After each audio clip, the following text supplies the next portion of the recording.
Hello, thank you for joining me today. If this is the first time you're joining my channel, I am so grateful that you're able to connect with me today. And I would highly encourage you to please click that subscribe button down there and click the notification bell so that anytime I release new content, you'll be the first person to get the notification on that. And if you're a returning subscriber, thank you so much for always trusting and always coming back. I so much appreciate you guys for sharing these and referring your colleagues and friends. Thank you. It is because of you that I'm here, and I appreciate all of your contributions. Your feedback is so important as I continue to provide you the best when it comes to Scrum and Agile. All right, so today we'll be talking about something very important because for some people, they are still forming their Scrum team. Let's just say you have been hired to work in a new organization and you have been assigned your team members, or maybe asked to coordinate one or two Scrum teams, and you realize that your team is still, that forming stage. Remember, we have 4 stages of team development according to Bruce Tuckman. We have the first stage, which is the forming stage. So if you realize, based on your learning, based on your observation, that your team is still in that forming stage, so what would you do in order to get them together?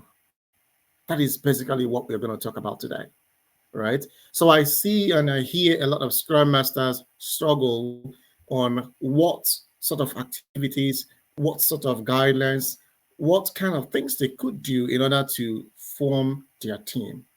Remember that the purpose is not just to remain in that forming stage. The purpose is in part to transition from that forming stage to another stage.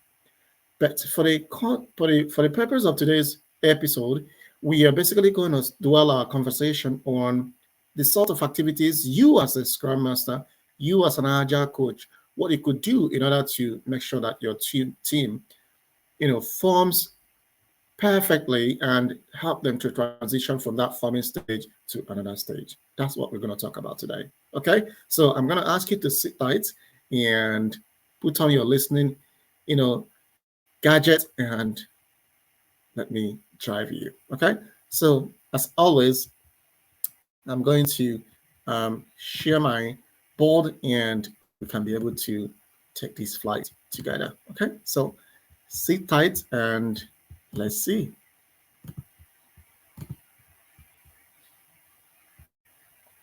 So my board is coming up. Okay, so now you have my board open right there. As you can see on my screen, I am hoping that it's very legible for you. But as you can see that we are looking at some sort of activities for you to use in transitioning your team from that forming stage to the other stage. Now, these activities, what are we hoping to achieve? In each of these activities or in each of these guidelines that I'm going to walk you through, there are 4 basic outputs that is going to achieve in the long run. The first is trust. Remember, these guys are coming from different environments. Maybe they have been working in the same company for some time, or they are newly employed, or they have been pulled to work from different teams. So you want to first of all build some sense of trust. I mean, you and I know that it's very difficult to do business or work with somebody you don't trust. Okay, so as far as it comes to this team, you want to first of all establish that sense of trust. And for you to establish that sense of trust, you need to figure out some sort of activities that will engineer that. Now, the second key output we are hoping to get out of that is understanding of roles. Remember that as far as Scrum Scrum team is concerned, we have different roles, right? We have the PO, product owner, Scrum master, and the developers or the development team. Now, we also sort of have some sub roles, if I may use that. You have people that, dev lead, QA lead, BA, and others. So we need to establish some sort of roles and how each of these roles can work together in order to achieve the common objective. Okay. The third output we're hoping to get with this through this activity is alignment with the Scrum framework. Remember, as far as the team is working in an agile environment, there should be some sort of a framework to use. Some team use Kanban, some team use Lean, some team use feature-driven development, FGD, depending on what framework you're using. But for the purpose of this content, we are using Scrum. So there should be an alignment with the Scrum framework. And the final but not the least is establishment of team norms. Imagine a country without a constitution. There will be chaos and anarchy. The same thing applies when you are working as a Scrum Master with a Scrum team. That should be some sort of, team agreement. And that team agreement should contain some sort of team norms and practice, right? So having these activities will help to engineer for you to be able to get these 4 outputs, okay? So now, what are these 4 outputs? What are these activities that we're hoping to put out there? Now, recognizing the fact that your team is forming, you should be able to create some Scrum overview workshop, right? Remember that some of these team members are pretty new to Scrum. Now, when I'm new in organization as a Scrum Master, how would I know the level of the agile knowledge of my team? Through one-on-one connections. So remember that you as a Scrum Master, when you are new to your team, you should have like a one-on-one connection to understand what your team personality types, how to help and support them, and what their expectations of you are as a Scrum Master. So within that section, you should be able to know and gauge their knowledge of Scrum. So having established that, you should establish some sort of Scrum overview workshop to begin to groom them in terms of the agile ceremonies and the principles. This is an essential part of forming your Scrum team.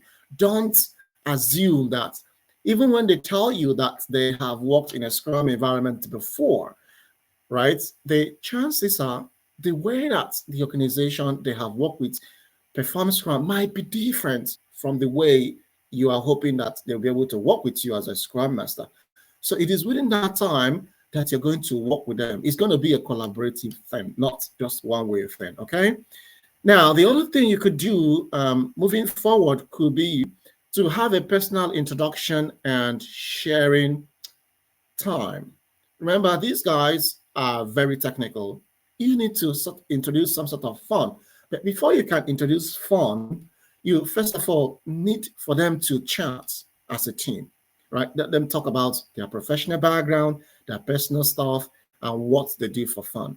When they do those things, you see how their face glitter with smiles. They are trying to establish some sort of connection. The purpose is to establish some sort of connection, okay? So that takes us to role clarification. Remember, like I said earlier, we have Scrum Master, Product Owner, the developers, and within the developers, you have, when you things like Dev Lead or QA Lead or, those things, right? So it is an opportunity for you as a Scrum Master to detail and flesh out these individual roles, how you guys will be empowered to be able to coordinate the team. Moving forward, you can be able to have the expectation settings, okay?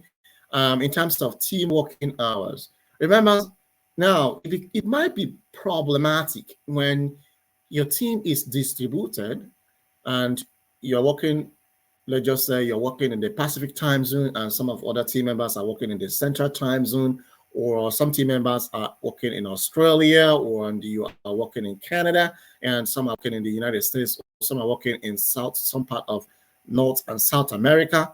Now, how would you coordinate such environments? Now, it is left for you as a Scrum Master to um, coordinate what is called the team working hour, and then to also help the dev team to establish what is called DoD, the definition of done. So in coordinating these environments, you're not just building, strong team, but you are helping them to form and for them to transition to the next stage. Now, that goes further in establishing what is called the team charter or the creation of the team agreements, right? Like I said, the team agreement is some sort of team constitution, if I may put it politically. It is what will guide the team moving forward as far as that project is concerned, right? There should be some sort of guiding principle. Now, it is not left for you alone as a Scrum Master to come up with that team charter, but you have to coordinate with your team and provide some sort of template. If you go on Google, there are lots of team agreement templates you could use. But if you're not sure, reach out to me and I can be able to provide you one. Right now, moving forward, you can also establish some communication channels. Now, communication is very, very key thing when it comes to Scrum and Agile. One of the 12 Agile principles talks about face-to-face communication, right? It kind of also goes further on the business department of the team and the technical part of the team, having that collaboration. Now, as a Scrum Master, depending on how your team is structured, now you should be able to have a clear path, the avenue for your team to be able to have a conversation. I'm not talking about your daily Scrum. I'm not talking about your sprint planning. I mean, things like when a team member runs into some sort of technical glitch, or some team member wants to step out to go pick up maybe some item, or maybe your team member needs to go pick up his or her kid from school. There should be a channel where they can drop that message so that everybody, all hands will be on deck. And when they are back, there should be an update saying, hey, I'm back, right? So there should be a communication channel. Some companies use Slack, some companies use Microsoft Teams, depending on what your organization has provided. So you as a Scrum Master should be able to engineer such. The last but not the least is to introduce some sort of icebreakers. These icebreakers, we don't use them just for the purpose of using them, but the icebreakers you introduce should be able to provide some sort of coaching, be very informative, right? So there should be a reason or a lesson that you're hoping through the use of icebreakers that your team can be able to grow and move from that forming state to another stage. How does that sound? Sounds like something you could try in your new role as a Scrum Master. Now, believe me, I have used this and I continue to use this in my role as a Scrum Master. Try it and let me know what you think. And if you have already formed your team in your capacity as a Scrum Master, I want to know what activities you use. But for those that are pretty new and you are really scavenging what sort of activities you could use, try this and let me know what you think. Okay? All right. That's what I thought I could share with you today for these few minutes. All right. Again, as I continue to provide us or establish here, I offer free Scrum coaching section, just free. You're not paying any dime. Instead of you paying money to get that coaching section, why don't you reach out? All you need to do is to put it in the comment section or reach out to me on my LinkedIn page, or email me. As you can see, the links are there. Either connect with me on my Instagram or my Facebook page, whatever social media platform you're using. All you need to do is like I'm a button away. Okay, good. And if you are interested to learn Scrum, or you have learned Scrum in the past and you feel like you haven't gotten enough, please reach out and let's collaborate and figure out how I could help. All right, that's where we're going to stop for today. Thank you so much for spending these 15 minutes, almost 15 minutes with me. I do appreciate you. It's because of you that I'm here. I look forward to hearing back from you. In the meantime, I hope you stay well. Bye for now.